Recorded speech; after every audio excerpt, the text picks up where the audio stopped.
Hello, everybody, and welcome to a rare recap edition of the Friday Football Show, brought to you by Mike's Beer Bar on the North Shore. Meet me at Mike's. Tim Benz, Mike DeCourcy with you after the Steelers lose to the Cincinnati Bengals on Thursday Night Football. The Steelers now have a game coming up against the Packers. You can go to Mike's before that. It's a night game, plenty of time to be there. Lots of great specials, steak and a stone, 80 rotating taps, I think 500 beers. Craft beers that you can choose from.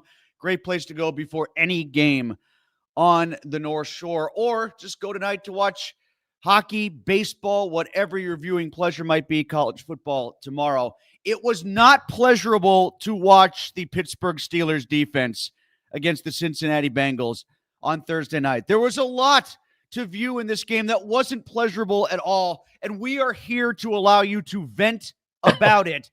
We don't get to do this too often. I got tons of responses already overnight from people. You can get in, post your comments, post your thoughts, your reactions, your complaints. Anybody that you feel like needs to be called out. I'm already getting lots of tweets that the media isn't hard enough on Tomlin, Mike, even though, well, last week I was getting comments that were too hard on Tomlin. We need to back off and stop trying to make a show of ourselves. So, this is the role that we've chosen. This is the life we've chosen. And the Steelers have chosen the life of playing football. Why didn't they do it better last night against the Cincinnati Bengals? Let's just open up with what we always do, Mike. We'll run parallel tracks here, so to speak, because it's a lot like what we do on Fridays in advance of games. We're going to start with our 30,000-foot big picture view, the state of the Steelers, usually heading into game day. Today, coming out of game day, it's our view from Mount Washington. I'll start with this one. The defense was so bad last night that it manifested all of Mike Tomlin's paranoia about Joe Flacco into existence. That was my takeaway. Well, I think that's absolutely true. And what's odd about that, Tim, is that your concern about Joe Flacco throwing to Jamar Chase and T. Higgins is that those guys are fantastic and that he is a professional quarterback with a great arm, and that he could, if given the opportunity, he can find those players. Okay. So what is your response to that? What can you do to stop that? Well, you could cover those guys, but most people can't cover them that well. Or you can get after Flacco and force him to do the one thing he can't do. He really wasn't good at it when he was young and special, but he can't now that he's 40. He can't move. So your response to that, having done the exact same thing when he entered the Indianapolis game as a Colt a year ago, that apparently is still obsessing about. Which, okay, so do it, and then do the opposite, or at least something close to the opposite, and not play a soft zone, and light him up as often as possible. The fear, I can understand this. The fear is if you go after him and you don't get home, they might complete a lot of passes to Jamar Chase and T. Higgins for a lot of yards. That's a reasonable concern. So what happened? They didn't go after him, and they completed a lot of passes to Jamar Chase and T. Higgins for a lot of yards. They did it, and let's not forget this. They did that last year against the Colts, and he completed a lot of passes for a lot of yards. Then they did it in the first half of this game, and he completed a lot of passes for a lot of yards. And then they came back in the second half and mostly did the same thing, and he completed a lot of passes for a lot of yards. It was a poor game plan. There's no getting around that. Why? How many times did you look at it and see more than one pass rusher coming? The only blitz that I remember, and I'm not going to say there were none, but the only blitz I really recall was the run blitz by Patrick Queen that forced the holding call that actually got the Steelers a chance to get back in the game because they held Cincinnati to a field goal rather than a touchdown, when touchdowns had been ringing up on the board time and again. Well, there was one that I remember from Elliott where he blitzed in and then Queen came on a delay late, yes, and it was ineffective. Yes, but playing back and playing the zone, and I know that he had success against man coverage too, but he never faced, or I shouldn't say never, rarely faced a significant amount of upfront pressure. And again, there weren't very many twists. There weren't very many stunts. It all seemed to be basic. I go this lane, you go that lane, you go that lane, you go that lane. Let's see if we can get there. And they didn't, in part because that allowed Flacco to easily diagnose the opening in the zone and find the open receiver. My simple statement is playing zone against Joe Flacco is like playing zone against Steph Curry. They're going to light you up, and you basically are asking for what you got. All right, so if that's your kind of synthesis, if that's your overall view of things, let's boil it down, because we normally give the keys to victory. All right, so instead of giving the keys to victory, because of what happened last night, here are your keys to defeat, and there were plenty of them to open the doors, because the Steelers exposed themselves in a lot of ways. Real quick, before I get to my offensive key, I just want to go back to what you said about the lack of pass rush. If their thinking going in was, we don't need to blitz a bunch because we should be able to beat the Cincinnati offensive line rushing 4, theoretically, they should have been right. Very quickly, they should have realized they were wrong. And it should not be hard to go into your defensive bag of tricks and dial up more blitzes and adjust on the fly if you realize you can't beat that porous offensive line as badly as you did Cleveland. I think they felt like it was going to be a carbon copy. It didn't turn out to be that way, and they got beat as a result. But my offensive key to defeat, for lack of a better phrase, is, and I'll let you handle the turnovers in this one, because I do think that's the biggest deal offensively. The Steelers don't do tricky well. So maybe don't try, because they messed up what was supposed to be, depending on who you want to believe, a flea flicker. Tomlin said that the play was called. Rodgers said it wasn't supposed to be a flea flicker. Or you can believe what they said on the broadcast, which sounded more true to me, that it was likely a flea flicker that Rodgers audibled out of, that he alerted out of. That made sense to me watching it, but then you had the disconnect in the postgame as to whether or not it was really supposed to be a flea flicker or not. We didn't hear from Warren. We only heard, I think, from Rodgers and Tomlin on that, but they messed that up. And then they messed up the tush push, or their version of the tush push, because McCormick moved early and it wiped out what would have been a first down. After a few plays earlier, a penalty on Zach Frazier wiped out what would have been a touchdown run for Jaylen Warren. So they weren't quite as heavily penalized as they were in the Cleveland game. They had 7 for like 59 yards. They only had 1 in the second half, that Broderick Jones hold, which would have been massive had they not overcome it with the Freiermuth touchdown.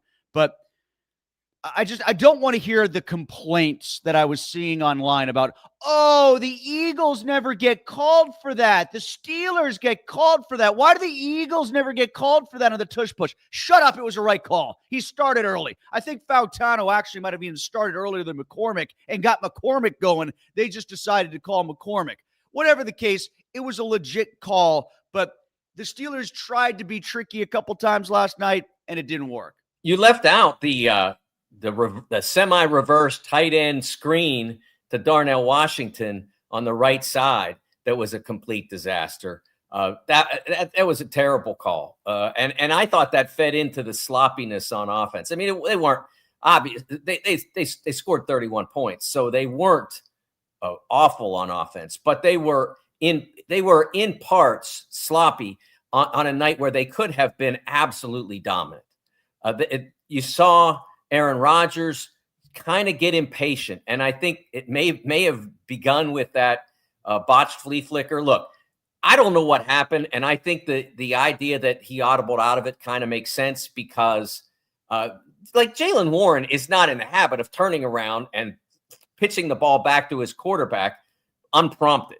So something suggested to him that was the play. Yeah, it wasn't your run right or your run left. He thought a flea flicker was on. Yeah, he turned around with the ball when he got to the line. That's the Benny Cunningham play. We've seen it now for, 45 years in the NFL. I think that was the first time I ever saw it when the Steelers ran it. Alcoa can't wait for tomorrow, Mike. The 2-minute timeout thing that they used to do on the NFL broadcasts all the time on CBS. Yeah. So that was part of it, but both of the turnovers were Aaron Rodgers just being impatient and sloppy. The deep ball was not there. He said he tried to look off the safety, but when he turned back, he didn't see the fact that the safety never moved. the safety was on the play the entire time, because that was an easy pick, and it was not a good throw, and that's part of why it was an easy pick. And then the second one, I don't give him a lot of blame for the second one, but I think it was an impatient throw. There were guys coming open, and he wasn't getting pressured that much. If he'd been more patient, I think he could have found somebody more open than a guy who had drawn two guys that were in straight coverage on him with very little movement away from him. I think both of those were just simply impatience. And when he decided to let the offense play out, you saw what happened. Muth took off. You saw the couple of plays by Roman Wilson. Look, I think DK Metcalf is phenomenal. And the play down the right side to open the game on the opening series was terrific. But he doesn't have to be the only guy that you throw it to. And I think last night showed that. If we learned nothing else from those 60 minutes of football, it's that it's time that Aaron trusts everyone that he can throw the ball to, because pretty much everyone delivered on the regular in that game. So you've got the turnovers as the offensive key to defeat. I've got the gimmicky plays that didn't work out. Before we get off the offense into the defense, which I know will be a much broader discussion after the way things went yesterday, should they have run Jaylen Warren more or not? He ran well, 7.5 yards per rush, basically. He had 119 yards. He had a long of 37. I don't want to be a hypocrite and say that they've been a bit too conservative and they should have tried some more shots down the field in recent weeks and then turn around because they lost today and they should have run the running back more. That would be hypocritical, but they were running well. And I guess if I could look at one time where I thought to myself, and I did think this in the moment, so I'm not second guessing, I'm first guessing. It was the turnover, the deep shot that Rodgers overthrew to Metcalf. That was on a first down after the Bengals had just scored. Yeah. Maybe you don't have to turn it into a pinball game against the Cincinnati Bengals. Maybe you can just respond to a touchdown by having Warren run the ball and take 6 minutes off the clock and get the same result anyway. That's what I'm talking about with the impatience. Yeah, right. That's exactly what I felt. Although I will say that one of the things that bothered me about the offense was that they ran him too much, and that was on the penultimate possession that wound up with the punt. Now, they turned the punt into great field position, and they finally got the Bengals to give it back to them. But if they control the football there and go down and score instead of having to punt with 4 minutes left or so, maybe the ending works out differently so that they're the team with the ball last and they win it. You can't say, but I can say that on a possession where you absolutely have to score, you have no choice but to score in many ways. You're chasing the game still. You're not ahead, and you're struggling at an unprecedented, even for this season, level to stop the opposition. You have to try to score there. And on 2nd and 7, they call a running play. After running play on first down had failed, they went to 2nd and 7, just assuming that they were going to hit the third down pass. You can't assume that. You have to understand that 2nd and 7 is not a running down in that situation. When in certain football games, I call it playing basketball. As a basketball writer, that's where my head goes. Basketball writer being my primary job. In basketball, you have to get a lot of times you have to get the big stop. Two great teams going back and forth. And I know this wasn't two great teams, but two significant offensive teams going back and forth. You have to get the big stop, and you have to score every time you have it. And in that circumstance, that 2nd and 7 run was a really poor call, and I don't think that you can let Arthur Smith off the hook for making that call. I didn't think he had a bad game, but that was a crucial call. And as I said, they ended up scoring on the next possession anyway.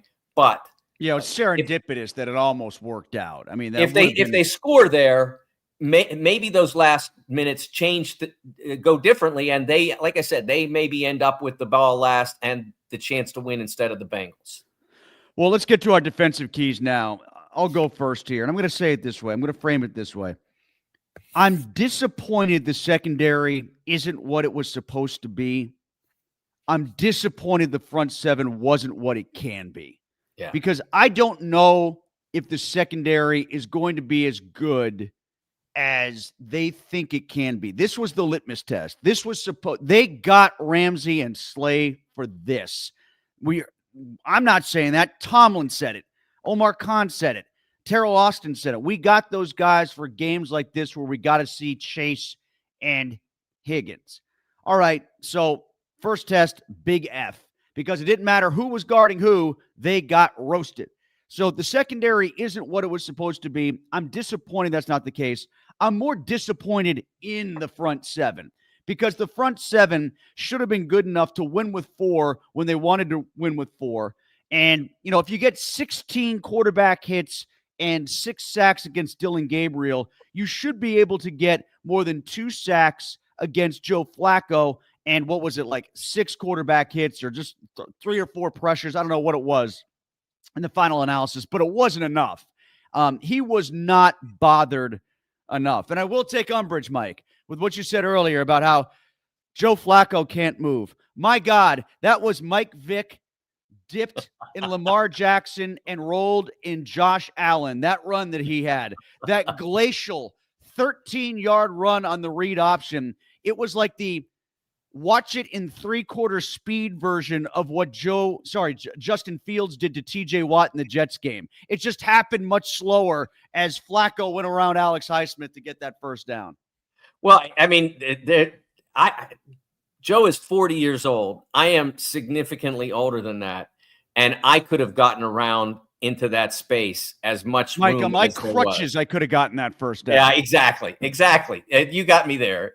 It was, again, poor scheming on the part of the Steelers. They did not account for that possibility. They thought, oh, he'll never run. And he did.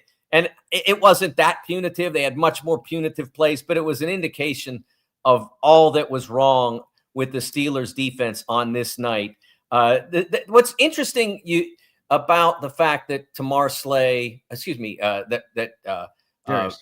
Darius Slay and Joey Porter and obviously what you're looking at in the secondary it did not do a great job last night, but they've had much lesser players perform at a much higher level in certain circumstances. And I'm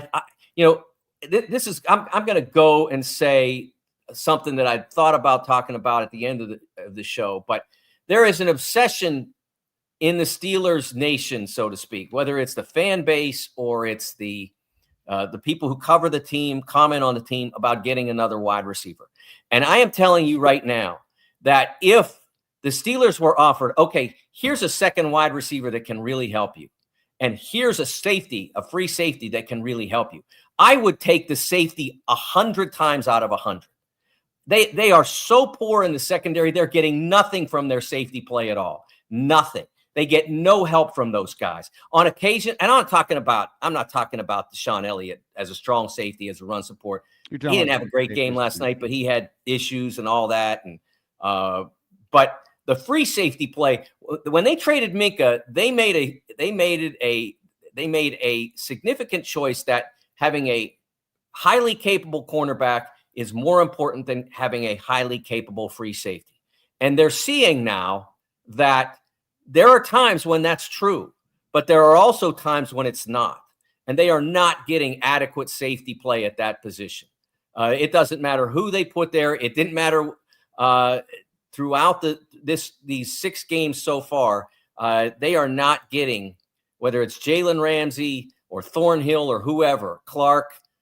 It's just not like those guys are never involved in a pass play. How often have you seen them break up a pass play, be anywhere near? Clark had 2 good tackles early in the game, but then later on, everybody was a ghost back there at that position. They desperately need help there. I don't think that I don't know that you can fix what's wrong with the corner play until you fix what's wrong with the safety play.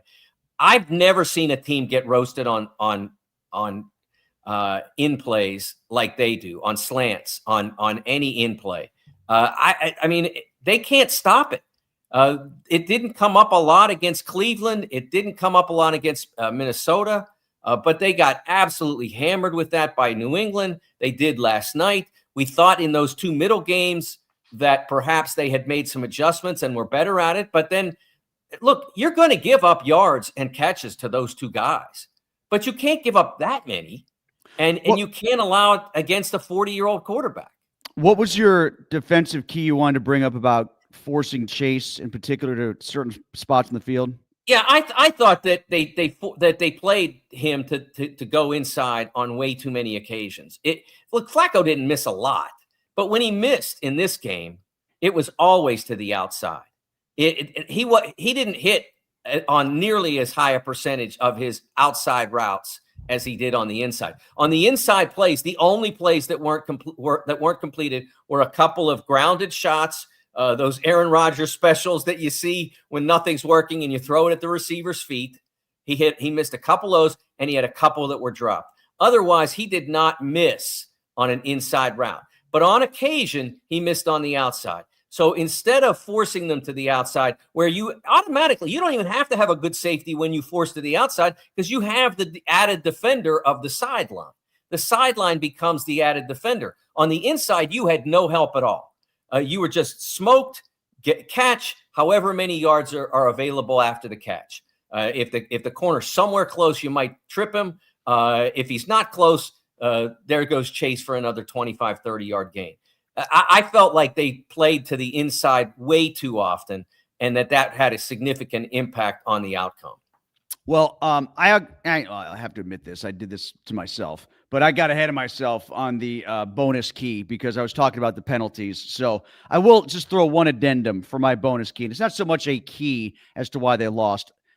The first half penalties, 6 of them were costly. They're much cleaner in the second half, like I said, with just 1.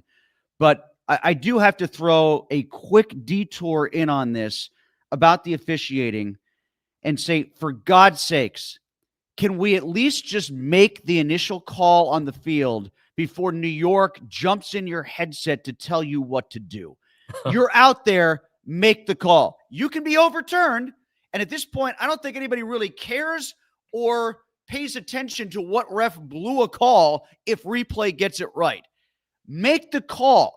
That call with DK, that was shameful officiating by what happened on the DK Metcalf play, because the official who was in charge of determining whether or not Metcalf had the ball wrestled from him was paralyzed by fear of being wrong. Paralyzed.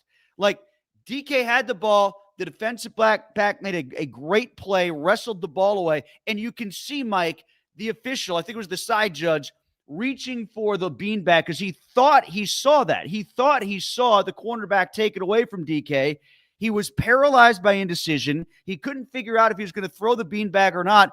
And no one said anything until they talked about it for 3 minutes. New York got in their ear and said, it's a clean takeaway. Give the ball to the Bengals. You can't do it like that when everybody, especially in the new gambling era, everybody thinks every game is fixed. And New York is running it all with a joystick when they're even on Sundays when there's 10 games going on at the same time.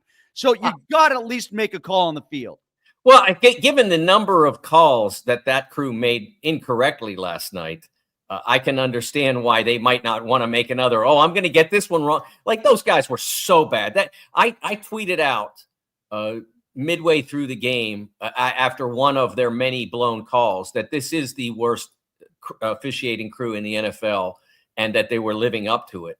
And Jason LaCanfora from the Washington Post, CBS, some other organizations he's been with. So one of the really high-level NFL reporters retweeted that. And so I knew I was on the right track with that when Jason agreed with me. The Syracuse man, sharp guy. The pass interference call against Ramsey in the end zone was atrocious. It was just ridiculous. He was pushed off clearly. The second pass interference call against Joey Porter was a joke. Their offensive tackles were pulling out as soon as Flacco got to the line. They're like, okay, we're back. We're back pass blocking. Those guys missed routinely calls in that game. They are a poor crew. They've got to be able to find 6 or 7 people that could do better than those people. It's not good enough for this league, especially in a primetime showcase game like that. I know the Bengals and the Steelers are not the 2 best teams in the league, But you put them on prime time and you see just horrendous officiating, including the terrible technique you talked about there. What'd you want to say about Keyshawn Williams on special teams for your bonus key? Yeah, I've been really pleased over his couple of games since he became activated and became the kick returner. He wasn't the only bright spot for the Steelers in that game, but he was one of the significant ones. He had the return in the Cleveland game that got called back. He's been really good to this point at kick returning and even punt returning. I'm not going to say he's a better punt returner than Calvin Austin, but I am going to say that if he's back there receiving punts and not Austin, then that's fewer hits that Austin has to take. And coming off the shoulder injury whenever he gets back, I don't know that he needs to take any additional punishment, especially the heightened punishment that a punt returner takes. I think Keyshawn's been outstanding. He averaged more than 30 yards a kick return last night. Too often over the last year and a half, the Steelers have just said, okay, who's the backup running back? Okay, you're returning kicks. And it's been atrocious. You saw last year, got very little field position out of it. And this year, the terrible fumble that turned into a touchdown, that turned into a loss that didn't have to be a loss. I think Keyshawn is one of the good moves that they've made this year. If they make a few more, they might actually become a successful team. Time now for On the Other Sideline. And hey, get your comments in. I've got a lot loaded up. So if you want yours in, get them in now. So we're going to get to those before the top of the hour for sure. But I have a lot in the bank ready to post. So get yours up online right now if you're watching on YouTube or the Trib Live Facebook stream. We are live, so you can interact, reacting to last night's loss of the Steelers to the Cincinnati Bengals. On the Other Sideline, on a normal day, is when we preview somebody that we think is going to be dangerous to the Steelers. Just a theme, a talking point of the week going into a game for the Steelers' opponent. Well, we'll switch it around a little bit today since we're coming out of the game, and I have to talk about the Bengals' offensive line. It can't be overlooked because it was banged up, below average, inexperienced, every reason under the sun for why the Steelers should eat. I'm so tired of hearing this going into games, Mike. Oh, the Steelers' offensive line opponent on the other side from the defensive line is really struggling. They're going to eat. Well, they've come home hungry a lot over the last 12 games or so, dating back to last year. I've heard that repeatedly during the playoff drought era, that the Steelers have a huge mismatch advantage over the opposing offensive line. And especially in the last 2 or 3 years, it hasn't cultivated the pass rush and the dominant performances from the front seven that you would expect, or you, in this case, could even talk about the run game. They've been a lousy run blocking offensive line, and that even worked against the Steelers. Chase Brown had not gone over 50 yards, Mike, in any of it. He's their lead back. He was 47 yards or fewer every single game this year. He pops off for over 100 last night. They put up, 142? They averaged something along the lines of 57 yards per game going into that contest last night. It was a joke how they were moved around by that Bengal offensive line and how they protected against the Steelers pass rush. Yeah, I don't know where, do people watch the games, Tim? Because I watched every snap of the Bengals against the Packers. And the offensive line wasn't beaten in that game either. The Bengals. Yeah, and a lot of people said, well, that's just because Flacco learned how to get rid of the ball faster, and Jake Browning's used to watching Joe Burrow, and he was just trying to do a Joe Burrow impersonation. But you're right. I mean, we've talked about this with Rodgers, right? Yeah, I gets rid of the ball fast to make the offensive line look better. So he's getting rid of the ball fast, but it was working. In the second half against the Packers, they put up 200 plus yards of offense. So this kind of dovetails with what I was going to say. They've basically averaged 200 yards a half over the last 3 halves. They got obliterated in the first half offensively against the Packers, but hey, Flacco had just gotten off the bus, man. As a matter of fact, it's funny. Someone pointed out on social media that he had to fly coach from Cleveland to Cincinnati after the trade. Because, they're not going to spring for a first-class ticket for their new QB, right? I don't know if that's how it worked out or what. No, I heard happened was, this was actually a discussion. You might know these guys because you were in Cincinnati for such a long time. Jay Morrison and Paul Dehner, you know them for the Athletic? Yes. Yes. They cover the Bengals for The Athletic, and they were having a podcast, and they were arguing with each other about whether or not they were going to fly Flacco down. And one of them said, I don't know which one said it, but one of them said, no, they're going to probably drive him down. Like, they'll send a driver up to drive him down. And the other guy shot back, do you think they'll really send a driver, or will they make him drive himself?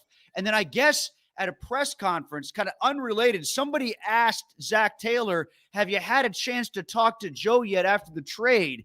And he said, well, we were on a Zoom. We sent a driver up there to drive him down. So they actually did send a driver. They didn't even fly him down. They actually sent a driver, and they were doing a Zoom hit down I-71.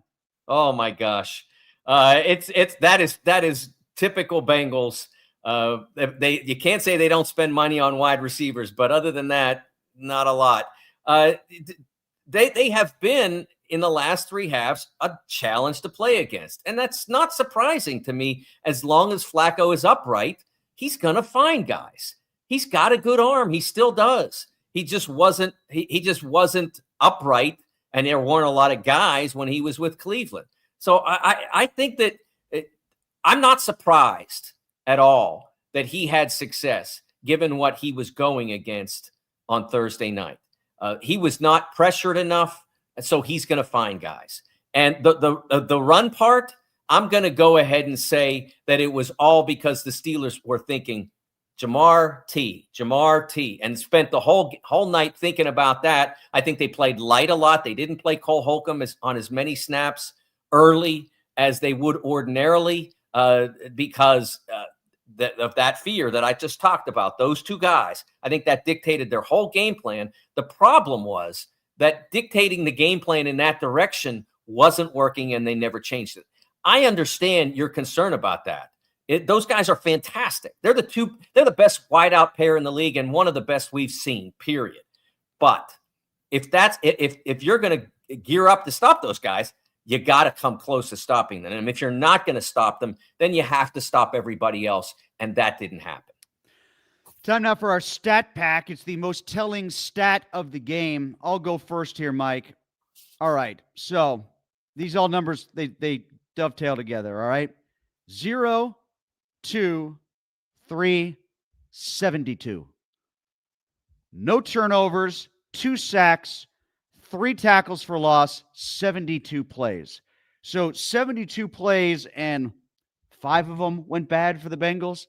72, like the Browns, I think, ran 72 plays as well. But you could definitely argue, it's easy to argue, because they had 6 sacks, 16 quarterback hits. I can't remember how many tackles for loss in the run game. And, okay, they didn't get an interception, but they dropped 4. They were in position for 4 interceptions against the Browns. Nothing close to that with the Bengals. And the Bengals holding on to the ball and extending drives the way they were doing. And, by the way, I think they had the ball for like 34 minutes last night. I think the Steelers only had it for 25. Right. There's different ways you get to 72 plays. And it was a lot more impactful and important. That stat was a lot more meaningful for Cincinnati than it was for Cleveland last time out. Yeah, I look at that and am just I just don't understand why they didn't adjust. I mean, we've seen the Steelers on many occasions go out in the first half and play a disappointing defensive first half, and then go in and make a change on how they schemed it up, and then come back in the second half and dominate. We've seen that. It's almost like the formula, like a sitcom formula in some ways for the Steelers over the past 4 or 5 years. This time they made very little adjustment. I'm not saying they made none. They know what they did. But in terms of overall concept, they did not make a significant adjustment. They continued to play the same idea, which was those 2 guys are the ones that are going to hurt us. So we got to worry about them, and we'll not worry so much about whether we pressure the quarterback. And that turned out to be a massive failure. And for me, the stat that most defined the game was 4. That was the number of tackles that Patrick Queen made.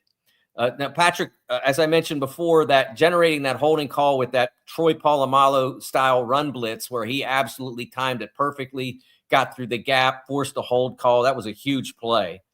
But that'll be the only one he'll want to watch when they sit down to watch this game film. because he was really weak in this game. It was his poorest performance as a Steeler, in my opinion. He was beaten badly on the touchdown to Noah Fant. He was back in coverage when Fant came across. He could have picked him up. He could have got in the way. It would not have been a clear shot. Flacco might still have been able to get past him on the right side or over him, possibly. But if he'd have shielded if he'd have just picked up the concept that the tight end was about to turn in, if he had moved to his right, he could have blocked that pass. And I think the Steelers would have gotten home on the rush for one of their rare pressures or hits or sacks if he had done that. But he just stood and watched. He was completely focused on the backfield and not on what was behind him. That was one of his many poor plays. He did not help at all in the running game, which is a huge part of what he does. It was a really disappointing performance by Patrick Queen. Well, if you want to talk about watching tape, as you referenced there, Dan Orlovsky sent this tweet out not long before we came on the air today, Mike, to do this stream. He said, the Steelers' defensive tape is shocking. Well, Dan, only if you're allowing yourself to be shocked because you've been in denial over what you've watched the last few years. We've seen that tape before. We've seen this movie before. That, to me, is like saying, boy, this Nightmare on Elm Street is really a shocking horror movie. Well, yeah, if you didn't see the first 7 before the one that you just watched, I mean, like, what are we talking about here? Like, there wasn't all that much different. We've said the same things. It's just what shocked everybody was the opponent and the perceived weaknesses of what Cincinnati had coming in were not weaknesses at all against the Steelers. Well, where I disagree with you is in that I have seen them get beaten early, but then adjust.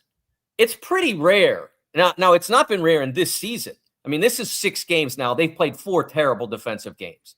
They played 2 very good ones. One maybe brilliant against the Vikings. They were close to brilliance in that game. If it hadn't been for the shot down the right side, you might have been able to say that was a complete defensive performance. But they just didn't adjust at all in this game. And the Patrick Queen play, that's one of the reasons why I focused on that. Because if he allows himself to be in the play instead of getting distracted by he's looking upfield into the rush and he's not doing his job in coverage. And as a result, there's an open receiver behind him for a touchdown. That's a huge problem. And I don't know how much of it, it's since I'm laying everything out there, I don't know how much of it was his fault on that huge slant to Jamar Chase late in the game. I don't know if you noticed it or not, but when all of a sudden Patrick's like, motioning, I think it was Joey Porter, try to get him to the right. And then literally no one covered covered Chase on that play. Of all the players on the field, you'd want to have somebody cover. He's the most obvious, and they had no one near him. And it turned into a huge play, a huge gain. I don't know if it was Queen that didn't communicate fast enough or the call didn't come enough fast enough, or if no one was the person in question or the people in question weren't listening to him. But that was a huge play that made a difference in the result as well. And he's at the core of it, whether or not it's his fault. Yeah, I do want to get people's comments here. So we're going to move along kind of quickly because we've got a lot coming in. Good. And that's encouraging on a lot of levels, but also what came in last night from people too. I don't want to dismiss a lot that I got overnight and give everybody sort of an equal shot here today. So we're going to jump ahead now to our Who Will Take Flight segment. Monday Night Football, go to Mike's Beer Bar Monday nights. They have flight night. You can sample all their beers. They got tons of craft beers, which is great. If you don't know which one you want, you can get them in 4-ounce pours, and they'll give them to you 4 or 5 at a time. So you can have 2 beers, and it tastes like you're having 6, which is the way I always go. When you do flight night, Monday Night Football, it's a great tie-in. Monday night for that special, flight night at Mike's. It's Tampa Bay at Detroit and Houston at Seattle. So 3 of the better teams in the NFL this year will be – I hate when they do this. At least this time, Mike, it's the staggered Monday night games. It's the 7 and 10. Why did they overlap last week? That, ruins it. I don't understand the premise of that. I watched almost none until the very end of Chicago and Washington. Maybe that was a good thing for my own mental health, but I just don't understand why they bother doing that if they want to maximize audience, but that's just me. Who will take flight is usually where we say this is going to be our MVP. This is going to be somebody who stands out. This is going to be somebody who emerges or breaks through. We do that all the time in advance of games on the Friday Football Show here, but since the game already happened, it's kind of like we're giving our MVP. Or you might go a different route, Mike. I'm going to go the MVP and the emergence because it does kind of go together for both teams. I talked about Chase Brown already with the Bengals. He had done nothing this year. He goes up against the Steelers, and there's suddenly porous rush defense again, and all of a sudden he looks like the guy that you were thinking about drafting in the third round of your fantasy draft. That's exactly who he was yesterday, and the Bengals used him effectively. For the Steelers, I got to go with Pat Freiermuth. Pat Freiermuth against the Bengals is sort of like Albert Pujols against the Pirates. Or as my hockey podcast partner, Brian Metzer, says, like Alexei Morozov against the Devils. He just explodes every time he sees those Bengal stripes, regardless if it's the white helmets or the orange helmets. Freiermuth is great, especially in Cincinnati. And he busted free last night, had 111, had the big 68-yard touchdown, had 2 touchdowns. And that's good to see. And maybe to amplify a point you brought up before, Mike, I am one of those go out and get another wide receiver guys. But at least in this game, the tight ends were the collective pass-catching alternative that we were told they would be. John, who had the touchdown, with every one of Aaron Rodgers' 4 touchdowns was to a tight end, correct? Yes. So there you go. At least they made up for it that way as opposed to 6 catches apiece for Gainwell and Warren, which I don't think is the same thing. Yeah, for me, I wasn't going MVP. I was just looking for someone who emerged, and that was Roman Wilson. It's the second game in a row he's had a catch. He had 2 in this game. Both were big plays, significant plays. I think he's showing that he is a football player. Before the game against the Browns, his only real contribution that was visible was to break up what might have been an Aaron Rodgers interception. I think it was back in the Seattle game, if I remember correctly. Yeah, you're right about that. And so now he's starting to show that he's not just a football player, but he's a football player. You can trust him. You can throw the ball to him. He's going to get open on occasion. He's going to catch it when he gets it open, and he's going to make tough plays when he does. That catch and run that he made on his first reception showed as long as you don't give up the ball when you're out there jumping over guys, jump over guys. So it was. And you know what? He also had a reception that got negated by Broderick Jones's holding call. Right.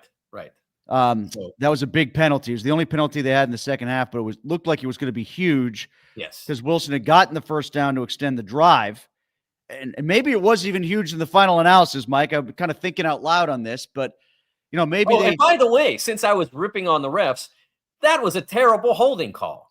There was almost nothing there. He went. The pass rusher kind of went down with a wide angle and bad leverage, and you see that sometimes. It looks like a hold because the pass rusher just leveraged himself into the ground, and Jones fell on top of him. Like, there were some holds that I thought they got away with at various times in the game, and maybe that was the hockey makeup call there. Maybe there was an egregious one to play before. I don't know.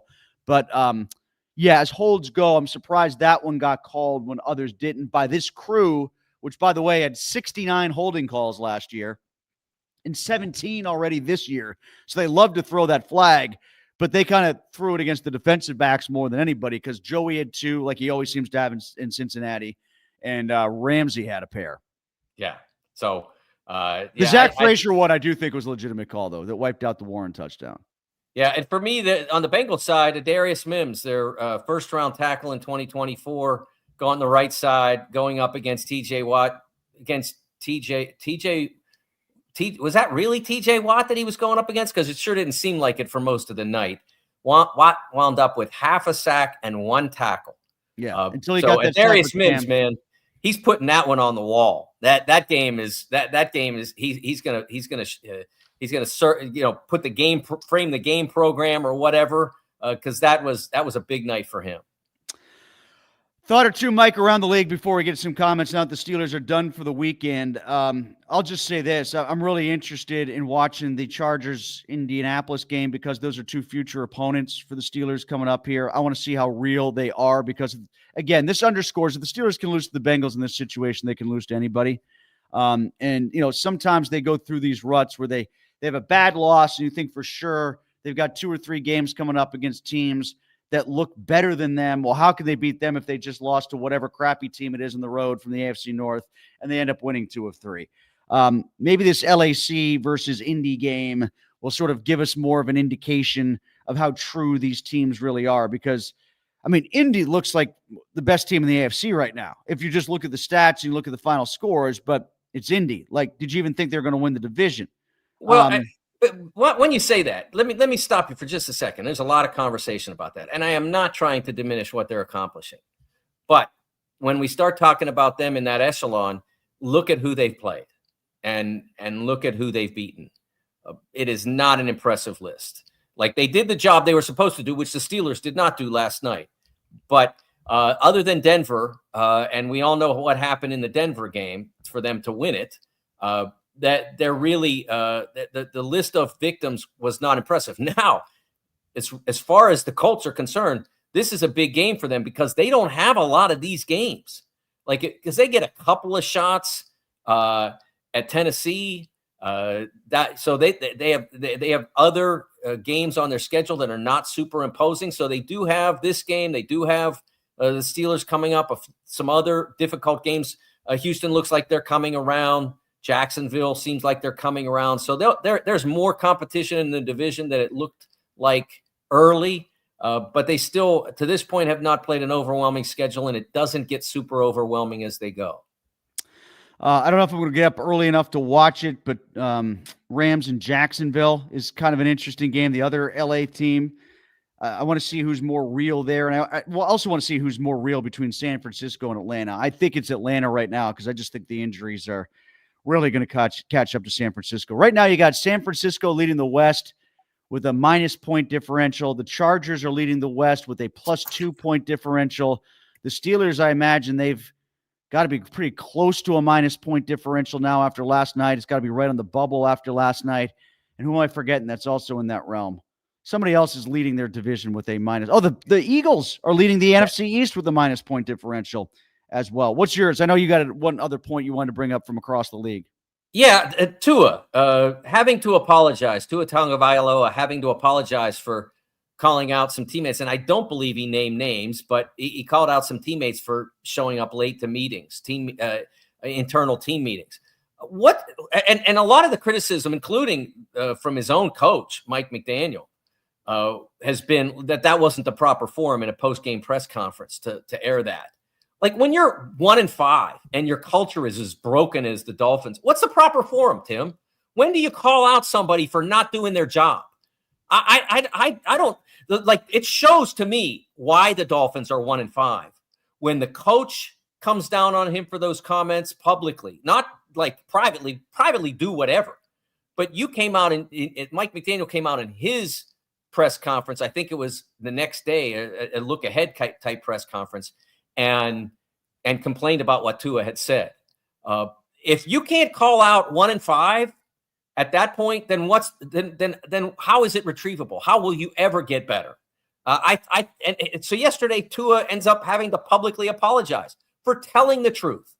I don't think you should ever have to apologize for telling the truth about a broken team. If you're 5-1 and you're picking on guys publicly, maybe you're not doing the best job of leadership. But if you're 1-5 and you stand and watch something like this and don't say anything, then that's how you wind up 2-10. Which they might. Now let's get some comments. This comes from DL5875. Mark my words, the Steelers will not win the division.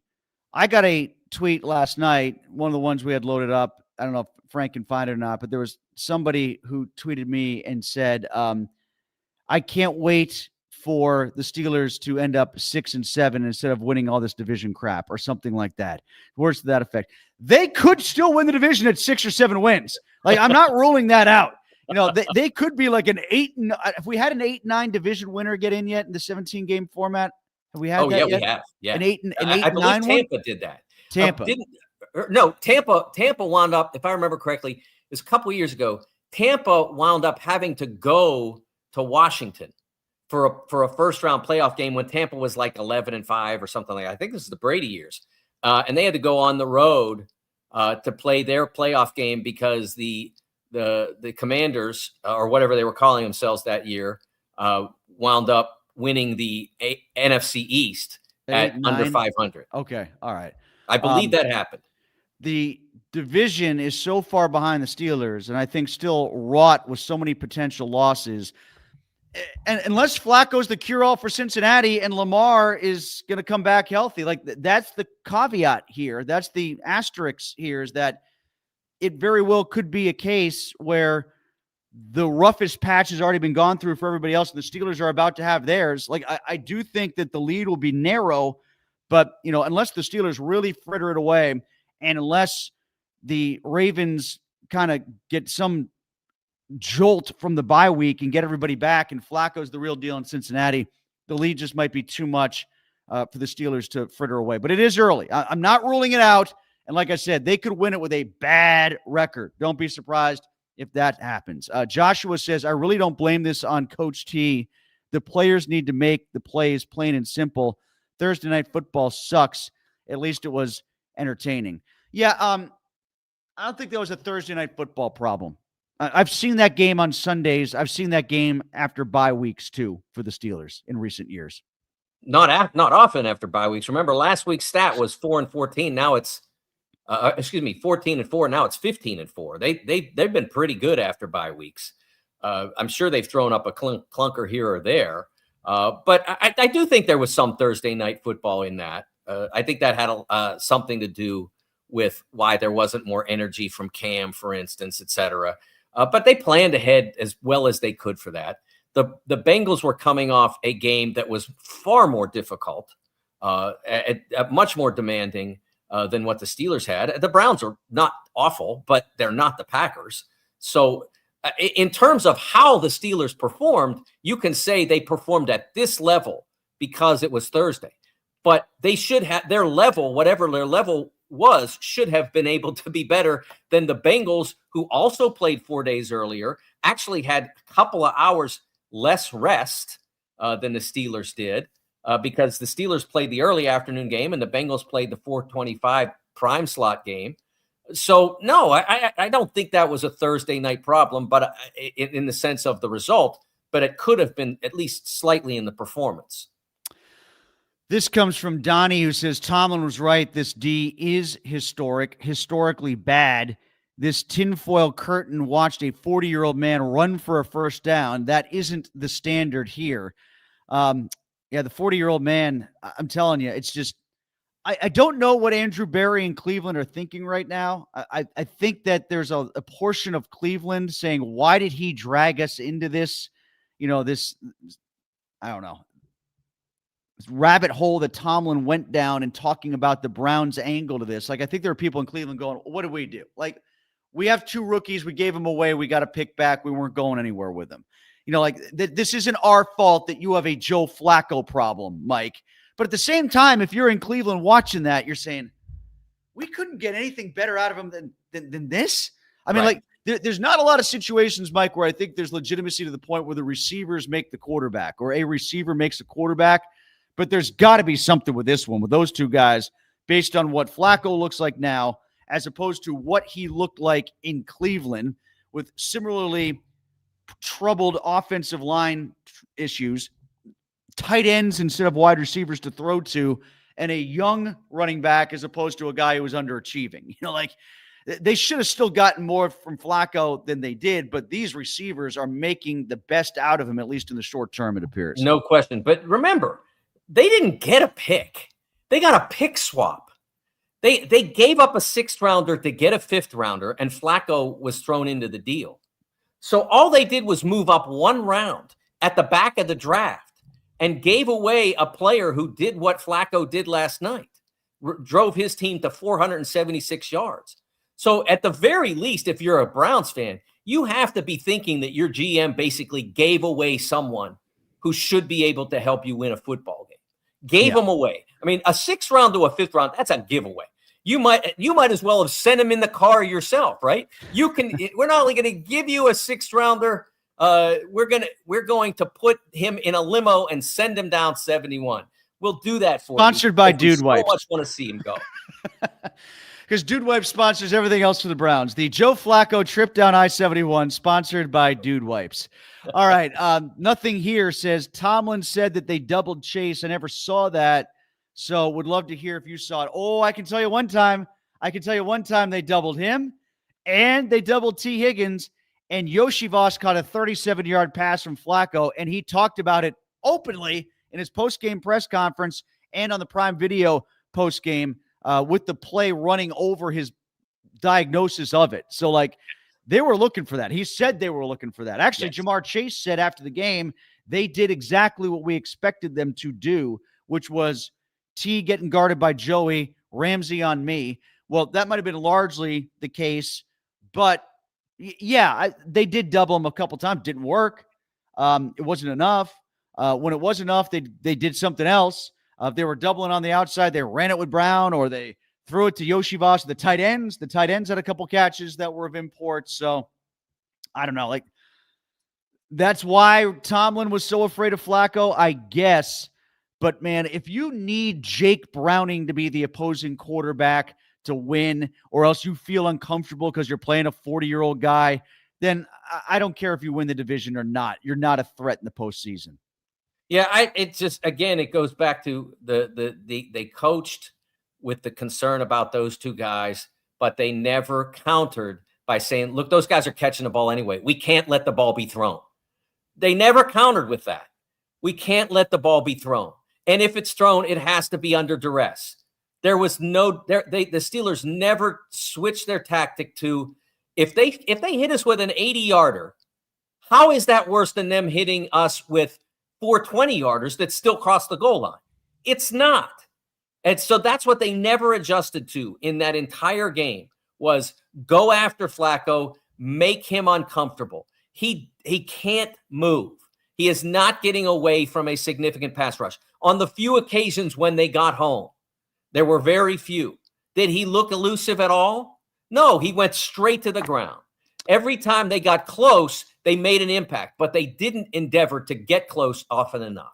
Tyler wants to echo your point about the Bengals moving early. He says the Bengals left tackle was early on every other play. It was never called. Super early on the Fant TD. I might not remember that one directly, but yeah, I felt like that was happening last night. Yeah, I think it happens all the time, but I do think there were moments where it was pretty obvious. Here's an interesting one I got overnight, Mike. This comes from B-Man, Steel Hall of Fame 43. So it's the same record as Justin Fields achieved last year through 6, and they lost it against a porous defense, missing their best player. Not a bad point, because, you know, this is one that I've thought of in the whole Aaron Rodgers for Russ Wilson swap out. I thought Rodgers was always going to be better enough to the point that the Steelers weren't going to have to endure a 5-game losing streak so long as he was healthy, as they had to do with Russ. I didn't know if Rodgers was ever going to be good enough to get to 6 wins in 7 weeks like Russ did when Russ was playing very well. That is the part of the analysis we have all whitewashed from our brains very willingly when we talk about, oh, big upgrade from Rodgers, big upgrade from Rodgers. Russell Wilson won 6 of his first 7 games. And Justin Fields won 4 of 6 starting. And they are, to this guy's point, right where they were when Justin Fields was your quarterback a year ago, 6 weeks in. Well, yeah, but I don't think that it's a quarterback issue at this point. They scored not 31 this game, points. no, not this game. And they offensively, they have increased their proficiency over the course of this season. Defensively, they were on a track to increase their proficiency until Thursday night. I don't look at it like I look at it like this defense is nothing like, other than in a couple of those playoff games against great opponents. This defense is nothing like what previous defenses have been. They are getting just absolutely burned. Again, four games out of 6, they have been absolutely burned. In the Patriots game, they were able to overturn that with the turnovers, with the 5 turnovers. They were able to overcome their own defensive inability to stop the Patriots. Against Vikings and the Browns, they were excellent. As I said, against the Vikings, that was as complete a defensive performance as I've seen from the Steelers in a long time, with the exception of the long play. And then against the Browns, it wasn't as difficult an opponent. It was more or less a rookie. It was a rookie quarterback, although he's a 30-year-old rookie quarterback. But they did their job. And then this game, they completely backslid and never adjusted, and everything was wrong.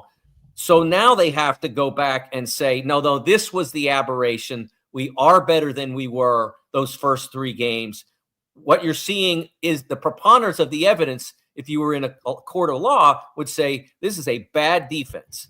And it's not like the Steelers have not been bad defensively very often under Mike, or even under Mike and Terrell Austin. But they have this defense at this point in this season, with 6 games down, is a bad defense. 4 out of 6 games.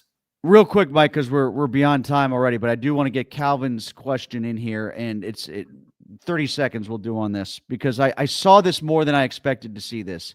He thinks that Freiermuth should have gone down like T. Higgins went down. Yeah, the problem is you can't kill all the time. Well, no, they needed a touchdown. Like, it's one thing if you go down at the 4-yard line like T did, and you got a good kicker that's going to not screw up a 27-yard field goal or whatever. Like, it's a field goal versus a touchdown. The field goal in that situation was basically guaranteed. There's no such thing as guaranteeing a touchdown in that situation if you're the Steelers. I know they've been good in the red zone, but no, you take the touchdown when it's there, and your $158 million defense has to make a friggin' stop. So no, Freiermuth shouldn't have gone down. No, there's nothing that supports it. Even if you say to yourself, we're going to gamble that we're going to score, like when the Steelers chose not to go for it on 4th and 1 against the Vikings, we're going to bet on our defense getting the stop. Even if you were to say we're going to bet on our offense getting the ball over the goal line so they have no more time left. Tomlin would never think that way, by the way. He's going to always think that they're going to get the stop. But in this case, like, it wasn't like a minute left. It was 2:38. Where do you go down? Do you go down at the 25? Because you have to hold the ball now for 2 minutes and change, while the other team has still, I believe, 2 timeouts and the 2-minute warning. The math doesn't work out in any way. No, so it's just because the Bengals did it and it worked out for them. It was not this. It's not an apples to apples comp. No, not at all. So what Higgins did was really smart and unselfish, and it was an impressive play. Part of why you have to give those 2 guys a lot of credit. They were fantastic. I still think that you don't build your entire team around 2 wideouts, even though as good as those 2. And I think they'll pay eventually, but they didn't pay Thursday night. Yeah, but you lived in Cincinnati long enough. You were thinking that McPherson was going to miss that kick. I was thinking that there was a possibility. I've seen that play. We've seen that Steelers-Bengals kind of ending before, but I will tell you that when he went up there and was getting lined up, I said, the Steelers have snatched victory from the jaws of defeat in this situation before. If you can win that playoff game in 2015-16, when you're down and the other team has the ball and there's almost no time left, and you can still win the game, and you have to go 80 yards with a one-armed quarterback, and you can still win that game, then maybe he could miss the chip shot, but he didn't. I was just waiting for Vontaze Burfict to come out of the tunnel to be the holder of the long snapper or something like that. Trey Kirkpatrick to be involved in the exchange, or Pac-Man or something like that. Hey, we're going to Pac-Man Jones come out for a ceremonial hold on the field goal attempt. All right, Mike, great job. We went over time, but we wanted to get everybody in, so thanks for watching, viewing, commenting. Keep doing it. Be back in advance of games, too. We're going to be back in advance of the Packers game, as always, brought to you by Mike's Beer Bar on the North Shore. Go there for all the football games on Sunday. You don't have to worry about the Steelers. So have one of their many craft beers, get a flight, and forget this game ever happened. Go to Mike's. Meet me at Mike's.